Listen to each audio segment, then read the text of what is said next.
Queridos, a paz do Senhor Jesus, você está no ADEC TV e hoje no quadro Lições Bíblicas.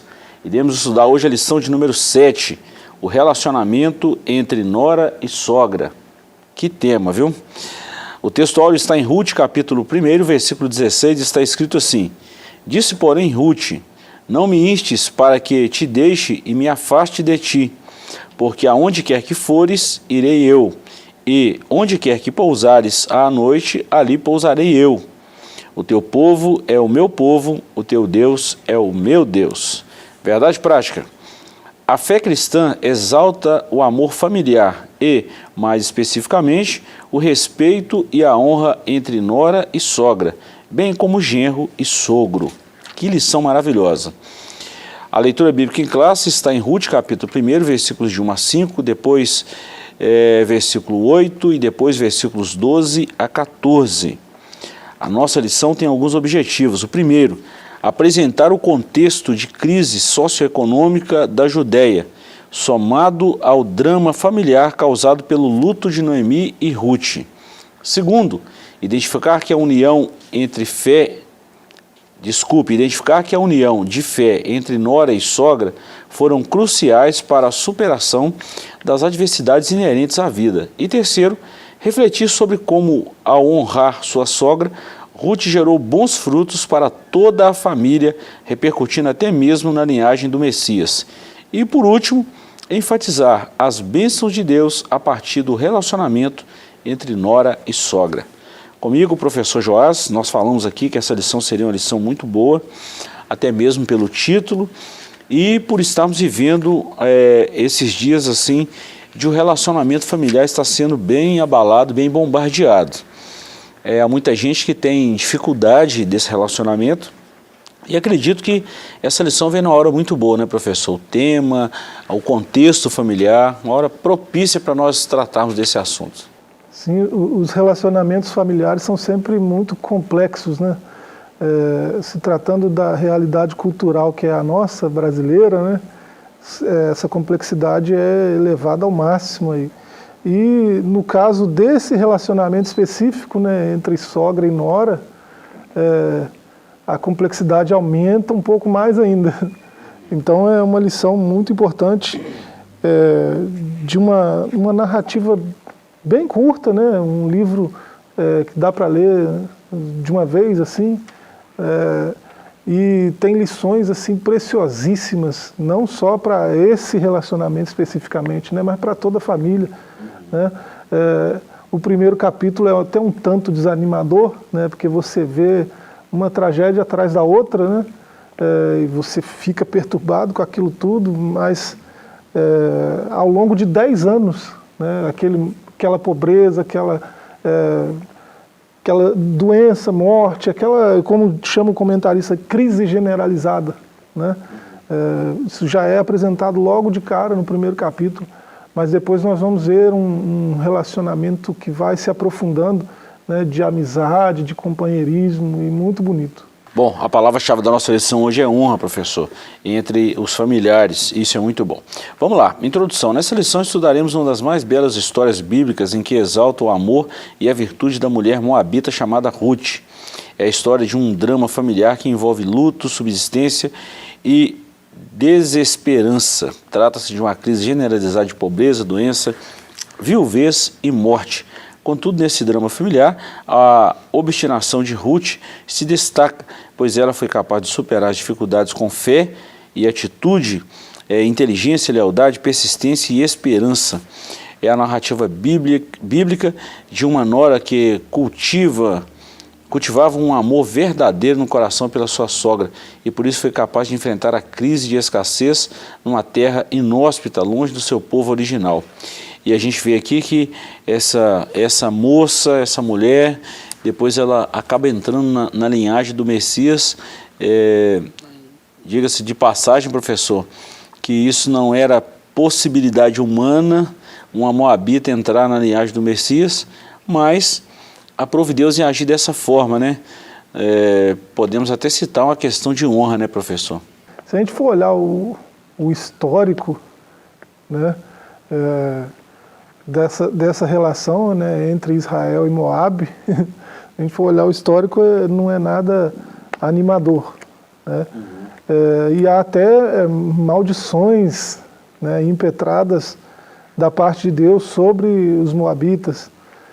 E nosso Deus, ele tem um amor tão grande, né, uma compaixão tão grande que isso não foi impedimento para ele manifestar o seu amor, a sua misericórdia, né, e demonstrar isso para essa moabita aqui, né? Deus não é misógino de forma nenhuma, né? Certas coisas, né, estão ali na Bíblia para a gente olhar com mais cuidado, né, antes de tomar assim, posições desse tipo, né, de colocar adjetivos em Deus que não são dele, né? E tem gente que faz isso com muita facilidade com relação a Deus, ao seu livro, ao seu povo, né? Estereótipos que são colados assim, né? E eu não sei por que acabam pegando, né? Mas no caso dessa moabita aqui, ela foi alvo da misericórdia de Deus e do amor de Deus, e Deus a prosperou de um jeito que ela chegou a ser citada, né, na genealogia do Messias, né? Isso é sensacional. Mostra também que Deus ele transforma maldição em bênção, né? A gente já viu isso em outras lições aí. Ele não há nada impossível para ele, e mesmo quando o cenário é esse de fundo do poço, de desilusão, de desesperança, ele age na história para tornar tudo novo e próspero, né? É uma história maravilhosa, professor. Você já falou do livro de Ruth. Vale a pena ler esse livro também na Bíblia e inteirar da história. Bom, professor, esse primeiro capítulo aqui vai falar da crise econômica na terra da Judéia. E ele tem dois subtópicos. Nós vamos correr aqui porque essa lição tem 4 capítulos e a gente precisa chegar lá no final que vai ter uma lição maravilhosa aí pra gente aí. Então o primeiro capítulo fala da crise econômica na terra da Judéia. O segundo capítulo, superando as crises existenciais. O terceiro, fé e trabalho numa nova perspectiva, e por fim o quarto, Ruth encontra o remidor da família. Eu vou ler esses 2 tópicos aqui, o primeiro e o segundo, e a gente faz um comentário, como a gente tem costume, só para quem está nos ouvindo se situar na história.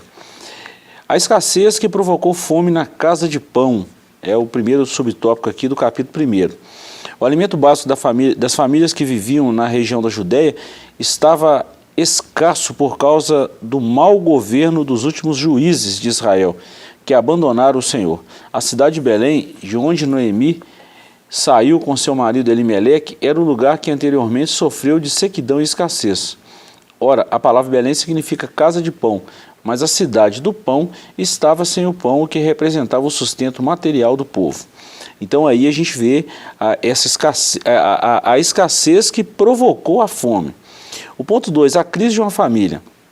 A família do livro de Ruth era constituída por Elimeleque, Noemi e os filhos Malom e Quilim, ou Quilom em algumas traduções, enquanto estavam na Judéia. A crise econômica obrigou Elimeleque a tomar uma decisão em busca de solução para a subsistência da família em outro lugar. Em vez de ficar parado, ele tomou o caminho que parecia mais racional, o caminho das terras planas de Moabe. Elimeleque conhecia o Senhor, mas não o buscou para tomar aquela importante decisão. Bom, professor, vamos trabalhar isso aqui. Houve a falta do pão, a escassez de alimentos. Então Elimeleque, para buscar a subsistência da família, ele tomou a decisão, junto com a Noemi e os seus 2 filhos, ir para a terra de Moabe. Era uma terra que tinha algumas prescrições para não nem habitar, né? O povo de Israel não podia ter nem contato. Pois bem, esse homem foi para lá, juntamente com a sua esposa, os 2 filhos. Os filhos se casaram, e casaram com 2 moabitas. Então aí já começou uma segunda crise dentro da família. A primeira porque faltava o pão, faltava o alimento. E a segunda que esse homem foi para lá. O comentarista aqui, o pastor Elenay Cabral, ele fez uma citação que esse homem não buscou a Deus para descer ou para ir para Moabe. Mas, professor, é tão pesado quando a gente fala dessa forma, né, as consequências disso aí, ele realmente não buscou, mas foi um momento assim de uma tragédia nacional e que Deus usou essa tragédia, uma maldição, para fazer isso virar uma bênção. Nós estamos vendo aqui que isso aconteceu no período dos juízes, né? Isso é dito aí logo no primeiro capítulo de Ruth. E nesse período a gente lembra muito bem, né? A gente já comentou isso até em aulas anteriores, era um período onde cada um fazia o que bem entendia, né? Fazia o que pensava que devia ser feito de acordo com a sua própria sabedoria, sua própria paixão, né? Isso não dava muito certo, né? Como não dá muito certo, né? Seguir o próprio coração, porque o coração humano é enganoso. E aí, nesse contexto, onde a terra ainda é governada por juízes, chega-se a esse período aí, lá para o final desse período de juízes, um período aí de alguns séculos, né, quase 4 séculos, que os últimos juízes, eles foram negligentes, né, com a voz de Deus, e acabaram virando as costas para Deus, né? E isso refletiu na nação inteira. E nós não estamos falando de um povo qualquer, nós estamos falando do povo de Deus, que leva o seu nome, né? Um povo que tem promessas de Deus, que se ouvir a sua voz e viver de acordo com o que está ouvindo, né, vai ser cabeça não cauda, vai ter prosperidade, chuva no tempo certo, colheita boa e farta, né? E o oposto também é verdadeiro, né? Então esse povo que é uma terra fértil, porque é um povo de Deus, e fertilidade, né, prosperidade é uma promessa de Deus rica, né, abundantemente divulgada na Escritura, diferente de uma teologia que foi pregada até bem pouco tempo, aí hoje está até fora de uso, né, foi substituída pela teologia do coach, mas essa prosperidade toda que havia na terra, por conta desse abandono de Deus, né, ela não é mais presente. Onde havia abundância, agora há escassez, né? E a escassez, principalmente de alimento, né, numa cultura que agrária, ela se dá por vários fatores, né? Por ataque externo, né, de inimigos que vêm contra aquela nação, e aí essa produção agrícola ela é destruída de alguma maneira, é tomada, e também por falta de chuva, né? E no caso aqui, se você lê o livro de Juízes, você vê que ambas as coisas aconteceram, né? Tanto foram assolados por nações vizinhas, quanto foram cerceados de alguma maneira da bênção de Deus, que é a chuva sobre as plantações, né? Então agora há essa escassez toda. Quando a escassez chegou, veio a crise, né? É importante no momento da crise manter a calma, a confiança em Deus por causa disso. A crise nos engana, né? Faz a gente pensar que Deus não está mais com a gente, que Deus não está mais ouvindo, não está mais vendo, né?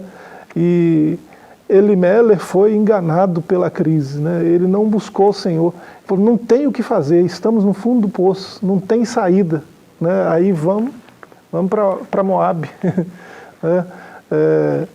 Quanta semelhança com coisas que a gente vê hoje em dia acontecendo, né? Alguém com esse nome, né? Elimelech, Deus é rei, Deus governa, Deus reina. Alguém com um nome desse devia buscar o Senhor, pelo menos nas decisões mais importantes, no mínimo, né?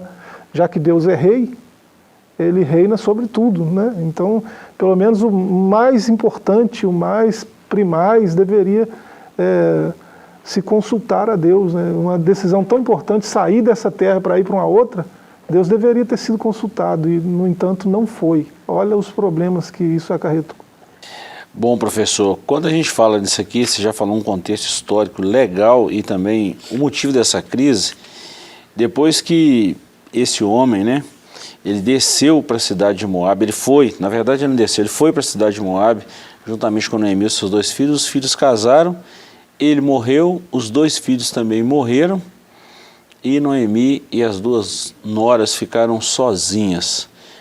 A outra voltou, e só Noemi e Ruth, elas ficaram juntas, e Ruth então resolveu viver a fé da sua sogra. é o capítulo 2 aí, que é Superando as Crises. A primeira aqui, Noemi decide voltar à sua terra. Segundo, Ruth conhece o Deus de sua sogra. E terceiro, unidas contra a crise. Mas nós já falamos aqui, professor, acho que vale a pena, nosso tempo é pequeno, é curto para a gente falar sobre isso, né? Mas quando a gente estuda esse livro de Ruth, estuda esses fatos aqui, rapaz, você falou em uma média de 10 anos, essa crise econômica na região da Judéia e as fatalidades no seio familiar de Noemi e Ruth tornaram as alianças entre elas ainda mais fortes. Em algumas famílias, essas crises distanciam os membros, em outras as crises unem. Foi o que aconteceu com Noemi e Ruth. Essas crises, elas uniram. Aí Ruth tomou a decisão de unir a sua sogra, as duas voltaram para a terra. Ruth conhece o Deus da sua sogra, tanto é que depois ela expressou, né? O seu povo será o meu povo, o seu Deus será o meu Deus. E depois elas se uniram e Deus deu uma estratégia para elas vencer esse momento de crise. É uma história majestosa, magnífica, maravilhosa, quando a gente fala dessa superação de crise. Quando o Elimeleque não buscou a Deus, Ruth fez o caminho oposto. Noemi fez o caminho oposto e tiveram vitória. Era responsabilidade primária, né, de Elimeleque. Né? Elimeleque tinha, por obrigação até, né, consultar a Deus. Ele teme ao Senhor, ele é povo de Deus, então ele deveria ter consultado a Deus, porque não se supera crise nenhuma sem confiança em Deus. Né? A falta de confiança em Deus no meio da crise vai gerar outras crises. É o que a gente viu acontecendo aqui. Né? A crise se instaurou e era uma crise generalizada, né, na nação inteira, e essa família que teme a Deus pode olhar para o cenário, para a situação e dizer: a crise me obrigou. Eu fui porque a crise me obrigou. Então eu fui para uma terra estrangeira, que não é a minha. Mas obrigou mesmo? Como assim? Não tinha outra alternativa? Não tinha outra solução? Não tinha. Confiou em Deus? Não confiou. Então tinha essa alternativa, tinha essa solução. Né? Porque para quem anda com Deus, a solução é essa: confiar em Deus. Consultar Deus para entender o que está acontecendo. E se Deus disser vai, vai. Né? Sai da parentela, sai daquela terra e vai para onde Deus mostrar. Né? Mas se não for o caso, né, permanece lá, porque de algum jeito a crise não vai ter sobre essa família que confia em Deus o mesmo efeito que tem sobre outras famílias que não confiam. Né? Então, não há desculpa, né, para um servo de Deus, para uma família que teme a Deus, se sentir obrigado a fazer qualquer coisa e atitudes como essa, né, de sair da sua terra por conta de crise. Eu estou lembrando agora de várias situações, e a gente vê acontecer perto da gente pessoas que encontram no cenário, né, até num cenário nacional nosso, no contexto político que a gente vive, né, essa divisão aí, que até as famílias se dividiram por causa de uma bobagem como política, né? E aí a gente vê pessoas: não, eu vou mesmo, vou para lá. E aí vai para outras terras, né, como indigente, ou pior. Né? Porque nós gravamos aqui, né, nesse estúdio, eu mais o Léo, nós gravamos uma conexão teológica sobre o sonho americano. Né? Às vezes um sujeito tem um sonho de ir para os Estados Unidos, por exemplo, né? E ele não investe nesse sonho, ele não procura as alternativas, as maneiras de fazer isso. Ele vai e vende tudo que tem, abandona a família, abandona a esposa, filhos, abandona, esse é o nome, não tem outro, né? E vai numa aventura, né? Põe dinheiro na mão de estelionatários, né? atravessa, né, junto com coiotes, não sei se é esse o nome, né, para ir viver um sonho que, né, tem outros jeitos de fazer. Se confiar em Deus, se buscar a vontade de Deus, é essa vontade de Deus que a pessoa vá, né, tem como fazer de um jeito honesto, né, e aí tem pessoas fazendo isso e colocam a responsabilidade fora deles mesmos, fora do seu coração enganoso. Não fui por causa da crise, né? A situação me obrigou, a crise me obrigou, mas que tipo de crise obriga alguém a abandonar a família? Nem Elimelec fez isso. Elimelec não consultou a Deus, mas pelo menos levou a família, né? Ele não foi e abandonou a mulher lá sozinho, né? E a gente vê gente dizendo que é servo de Deus fazendo coisas desse tipo. E acha que está tudo certo, né? E acha que está correto, né? Precisa repensar isso aí. Pois é, professor. Nós vamos falar disso no segundo bloco, a fé e trabalho numa nova perspectiva, e nós vamos envolver a família nisso aí. Dá uma segurada aí. Nós vamos para um pequeno intervalo e voltamos já já com a segunda parte dessa lição maravilhosa. Não saia daí.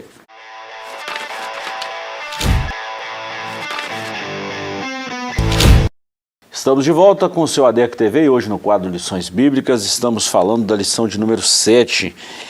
Nessa lição, professor, nós estamos trabalhando aí o relacionamento interno da família, né? Especificamente no caso de Ruth e Noemi, nós estamos falando aí do relacionamento entre nora e sogra.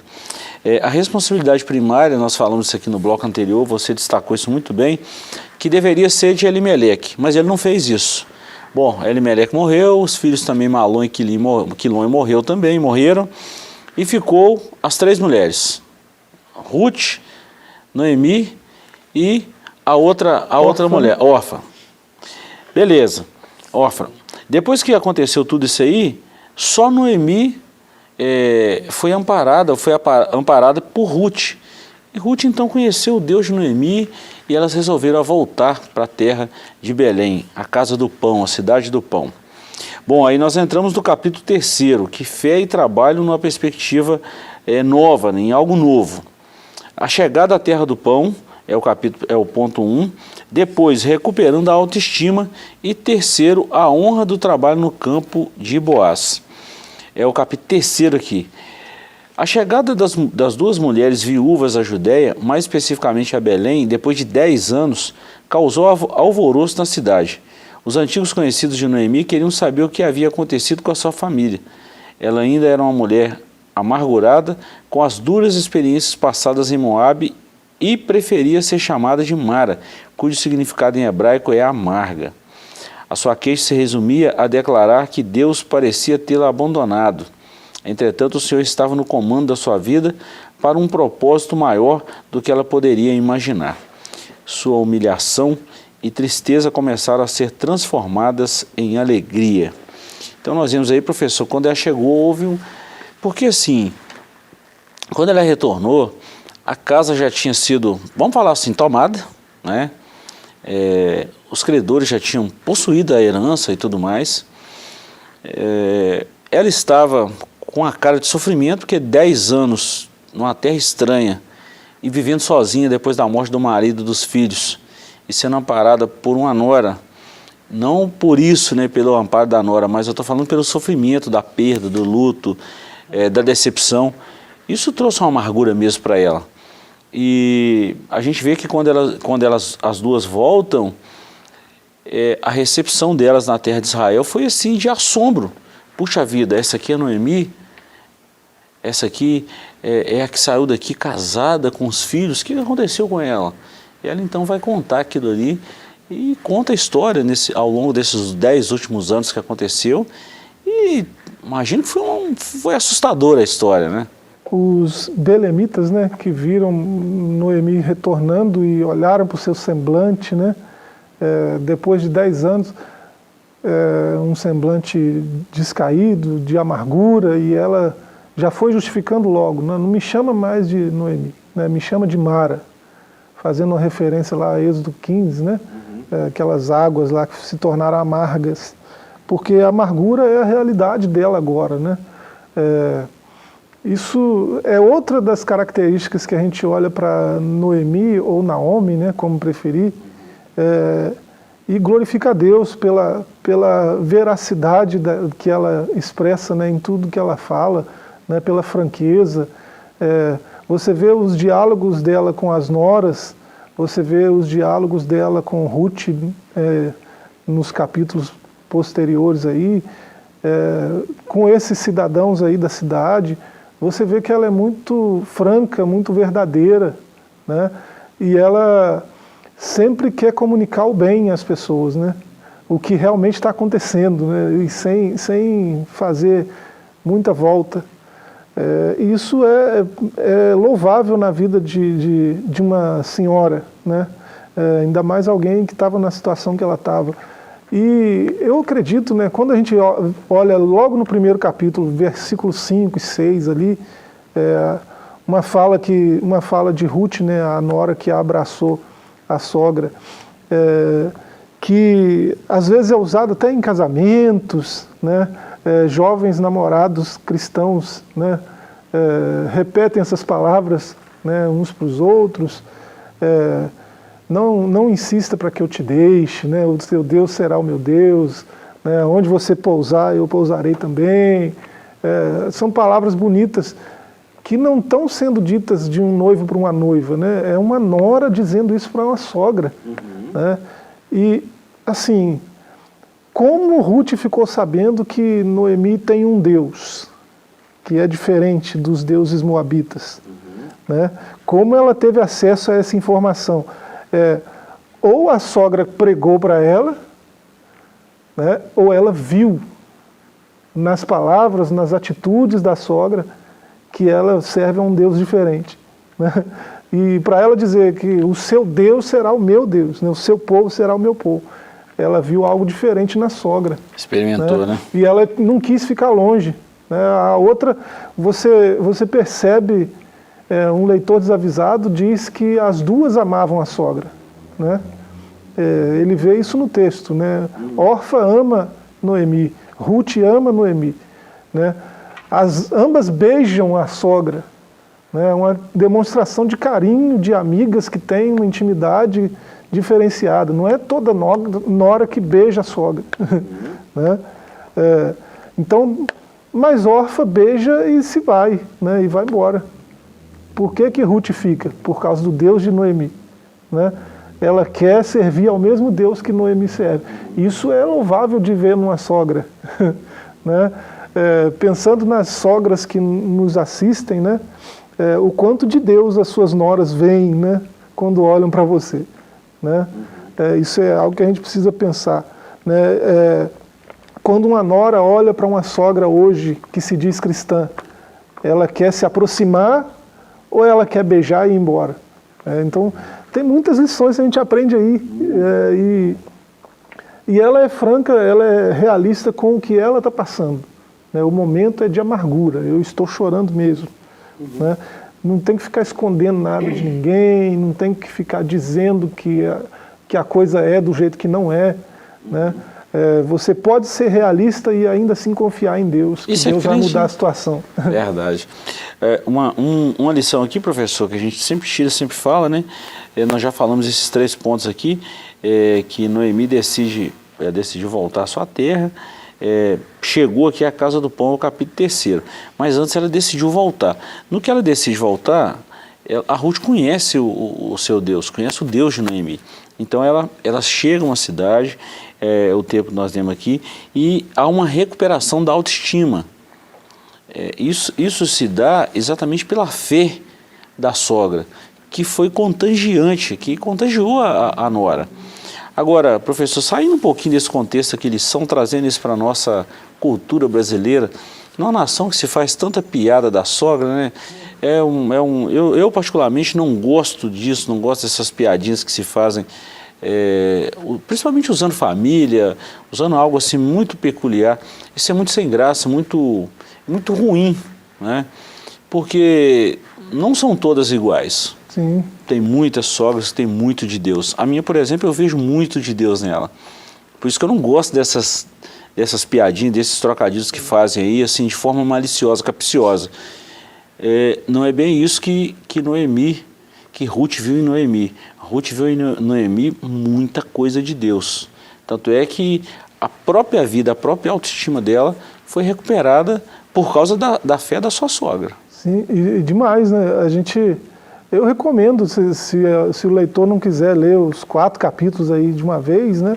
Leia do verso 11 ao 18 do primeiro capítulo, né? Vai perceber de cara que essa sogra é diferenciada e essa nora também. Né? Não é como as sogras e noras que a gente ouve falar, de que a gente tem conhecimento.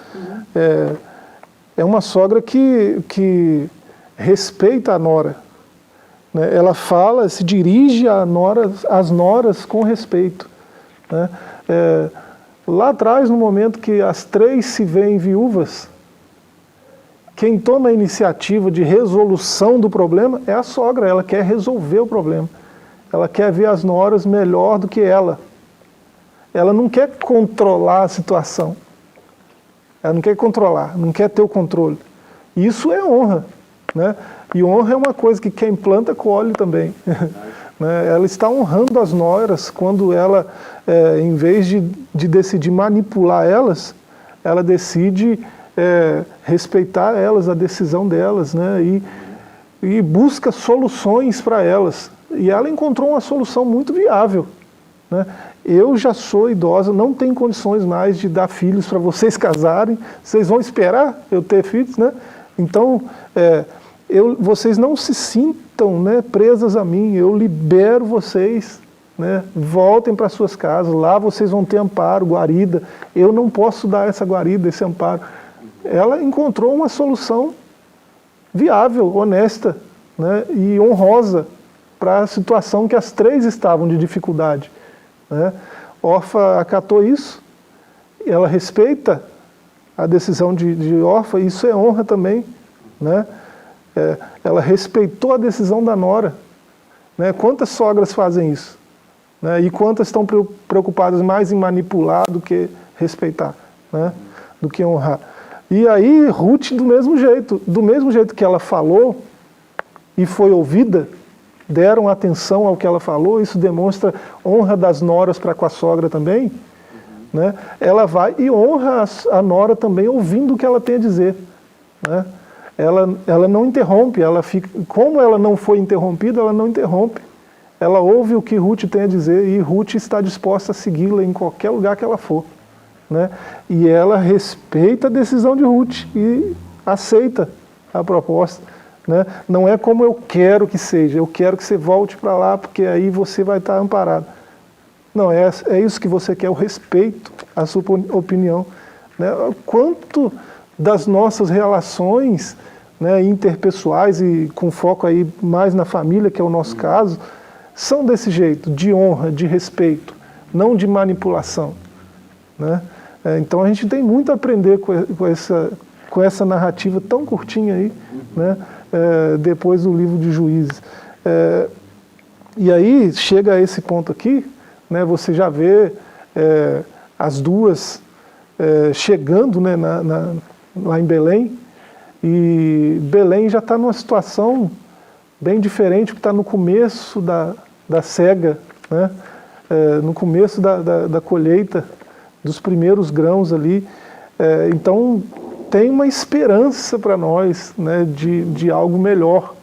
Aqui tem uma esperança de algo melhor, vamos ficar por aqui. Né, e as duas ficam, né, são companheiras, né, se apoiam, se respeitam, se honram.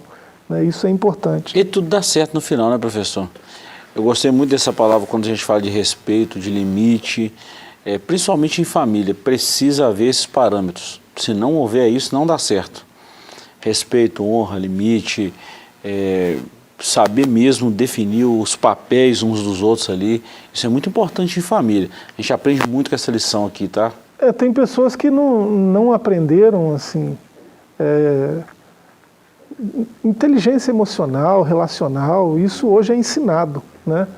E as nossas gerações do passado aprendiam mais empiricamente, mais na prática, né? Então, nós estamos no meio disso tudo aí e tem gente que não aprendeu a lidar com gente. Né?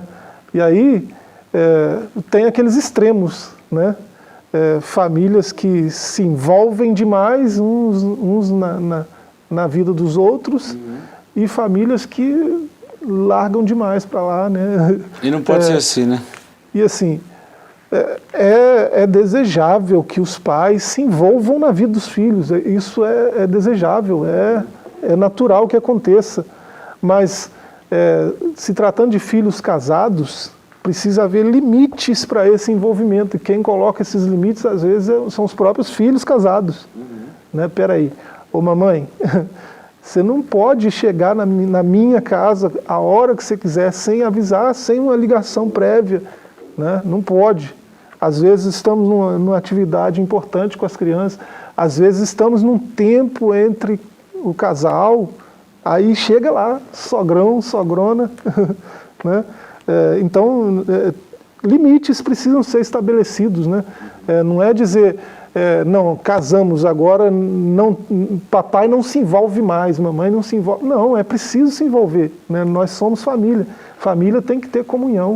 E vai chegar uma hora que a própria família vai precisar desse envolvimento, dessa ajuda externa, essa ajuda externa por pertencer a outro núcleo ali, da nova família formada, mas interna, porque é o mesmo grupo, né, tá ali na mesma, casa. Todo mundo está em casa.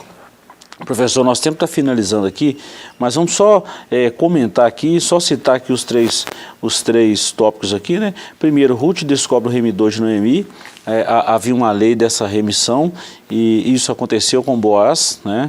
E a gente vai ver depois que Boaz redime Ruth, a Moabita, ele casa-se com ela, ele devolve a ela, ele era uma pessoa de direito, ele tinha direito dessa remissão, ele casou com Ruth e devolve tanto a Ruth quanto a Noemi a vida que elas haviam abrido mão ou perdido anteriormente por causa dessas crises.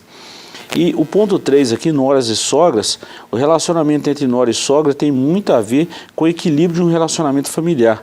Se a relação entre elas não forem sadia, muitas outras relações familiares podem ser afetadas. E a gente vê isso nas nossas igrejas hoje, tá, professor? Por isso que eu falei que é muito importante. Porque se o relacionamento familiar ele for corrompido por problemas de comportamentos e relacionamentos, a igreja também vai ser afetada. Por isso que eu falei que é importante, né? Se conseguir destruir o núcleo da família, vai afetar a igreja. A história bíblica de Ruth e Noemi nos mostra que é a vontade de Deus que noras e sogras, bem como os genros e sogros, tenham um relacionamento em que o fruto do Espírito seja revelado. Com a história dessas duas personagens, aprendemos que nora e sogra podem superar juntas a dor do luto, o período de escassez que em toda a família está sujeita a passar, a enfermidade de um filho ou de um neto. Nos momentos difíceis na família, elas podem ser um esteio para todos. Eu achei isso fantástico, professor. Então, há inúmeras referências na Bíblia de pessoas que viveram dessa forma e foram felizes. Mas há também nos dias odiernos pessoas que não seguem essa vontade de Deus, esse princípio de Deus, e se dão mal na família e acaba prejudicando a igreja e a sociedade de forma em geral. É daí que vem muitas situações contrárias aos princípios divinos que precisam ser analisados e repensados novamente. Nessa lição a gente é levado a olhar para muitos princípios de Deus que são assim tremendos, que quando a gente aplica eles na nossa vida, né, no nosso caminhar diário, esse princípio de honra, né, de respeito pelo outro, de amor, né? O amor é o vínculo perfeito, o elo da perfeição, né? Tanto é que na vida dessas duas aí, né, a honra de uma faz brotar no coração da outra a honra de volta, né? O respeito desperta o respeito também na outra, e se mistura essa honra e respeito. O amor de uma, né, faz florescer o amor de outra também, né? E essa relação das duas leva a uma situação que era de caos, de escassez, para uma situação de prosperidade, né, de riqueza, né, de glória, né, porque agora, por causa do amor que Ruth demonstrou para a sogra, o remidor que era possível, né, para a herança de Noemi, né, é descoberto, se apresenta e observa esse amor da sogra da nora pela sogra e resolve, né, cumprir o seu papel de remidor, e aí se casa com Ruth, né, ela tem Obed como filho, né, Obed é o avô do rei Davi, né, Davi não tem sangue azul, Obed não tem sangue azul, ele nasceu de uma moabita, né? No entanto, o seu reino jamais terá fim. Olha que coisa, né? Como que Deus trabalha na honra, no respeito, no amor, né? Foi esse vínculo das duas que tornou essas coisas, que desencadeou, né, o desenrolar dessas coisas, né, que são citados lá no Evangelho depois, né? Então, que a gente aprenda com isso, né? Não uma relação como daquelas noras de Rebeca, né, mas uma relação como essa nora de Noemi, né, que isso seja espelhado, reproduzido pelos servos de Deus, pelas filhas de Deus com suas sogras, né, e que o exemplo de Noemi também seja espelhado, reproduzido na casa de Deus, né, nas nossas comunidades de fé, né, de tratar as noras com respeito, com deferência, né, com honra, para receber um pouquinho disso aí de volta também, né? A gente planta para colher, é assim que funciona. Muito bom. E isso, professor, me chama a atenção e eu afirmo isso sem sombra de dúvida, que tem muitas histórias semelhantes a essas sendo escritas nos nossos dias, por causa da honra e desse cuidado desse Deus tão poderoso que tem feito isso. Obrigado, professor. Amém. Nós ficamos por aqui com a nossa lição de hoje, voltaremos na próxima semana, se assim o Senhor nos permitir. Muito obrigado pela companhia, fiquem todos com Deus e até o nosso próximo encontro. Até lá.